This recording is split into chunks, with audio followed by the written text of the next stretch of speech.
Thom Hartmann here on the news. You need to know this. This may come as news to some red state lawmakers, but there's more to the Constitution than the Second and 10th Amendments. Even though the universal background check bill failed the Senate, it didn't stop several Republican states from passing bills to exempt themselves from other federal gun laws. Earlier this week, the Alabama State Senate passed legislation to nullify all federal laws they deem a violation of the Second Amendment. They weren't even the first, since Mississippi attempted to nullify federal laws back in January, and Kansas passed similar legislation last month. But the nullification measures in these states are meaningless as they violate the Constitution's Supremacy Clause, which states that federal laws shall be the supreme law of the land. Apparently, these states think they can violate one part of the Constitution and uphold another. Thankfully, Attorney General Eric Holder is helpfully reminding these states that our union doesn't operate that way.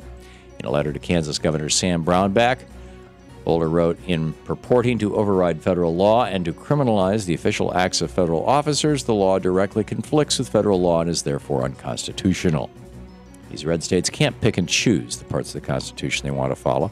They can't decide they like the Second and 10th Amendments and act as if the rest don't apply to them.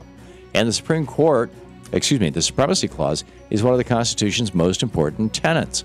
James Madison himself warned that nullification of federal law would speedily put an end to the Union itself. Republicans constantly tout the importance of our founding fathers and the Constitution they drafted to form our Union, so it's about time that some of those on the right start respecting all of it. In screwed news, North Carolina Republicans just trashed our democratic process, and they managed to gut renewable energy requirements in their state while they were at it. Over vocal objections from state senators on both sides of the aisle, North Carolina's Republican Senate Committee chairman passed legislation to end a green energy program before he even counted the votes. At least 6 Republicans sided with Democrats against the controversial bill, but Chairman Bill Rabon refused to allow a show of hands vote and unilaterally passed it out of committee. If the legislation is approved by the full North Carolina Senate, it would strike down a mandate that utility companies get a portion of their energy from renewable sources. So in addition to stomping all over the democratic process, Chairman Rabon single-handedly trashed the green energy production in that state. This law and the manner in which it was approved are completely backwards. We should be encouraging green energy production in every state and standing against anyone who thinks they can act like a dictator. Perhaps someone should remind Bill Rabon that we live in a democracy. In the best of the rest of the news, Colorado has embraced good government syndrome. They want everyone to vote. Both state houses just passed a major election law, which includes same-day registration, mandates mail-in ballots be automatically sent to every voter, and creates a statewide voter database to prevent fraud. Already, Colorado is one of 3 states that uses a universal vote-by-mail system, and voter turnout in those states typically exceeds the national average by more than 5 percentage points. Because some same-day registration laws have been shown to boost turnout by as much as 14 points, Colorado could soon lead our nation in voter participation. Since the 2012 election, 31 states have introduced legislation to make it harder for people to vote, but not Colorado. They're streamlining the process and making sure every voter in the state has a voice. Colorado lawmakers know that as voter participation goes up, the influence of the special interests goes down. Great work. Now let's make this a national policy. It's official.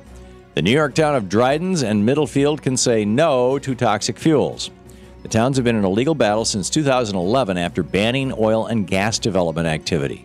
But New York State's highest court upheld the town's right to keep toxic energy production out of their communities.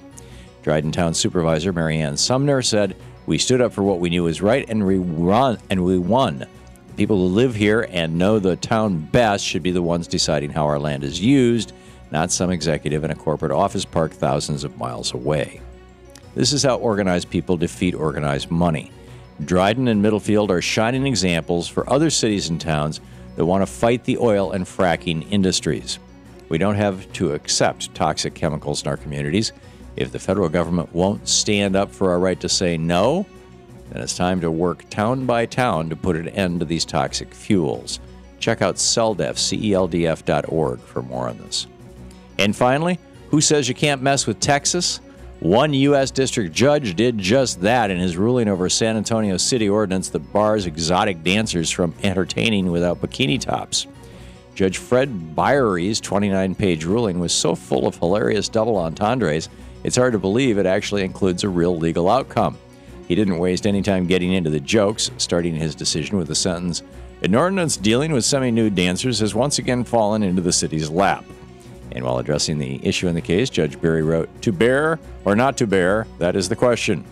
The judge denied the injunction, meaning San Antonio dancers must continue wearing their itsy-bitsy bikini tops, but he didn't let the humor stop there. His final sentence stated that if the parties chose to take the case to trial, quote, "The court encourages reasonable discovery intercourse as they navigate the peaks and valleys of litigation, perhaps to reach a happy ending," end quote. We'll just leave that there. And that's the way it is today, Friday, May 3rd, 2013. I'm Thom Hartmann on the news.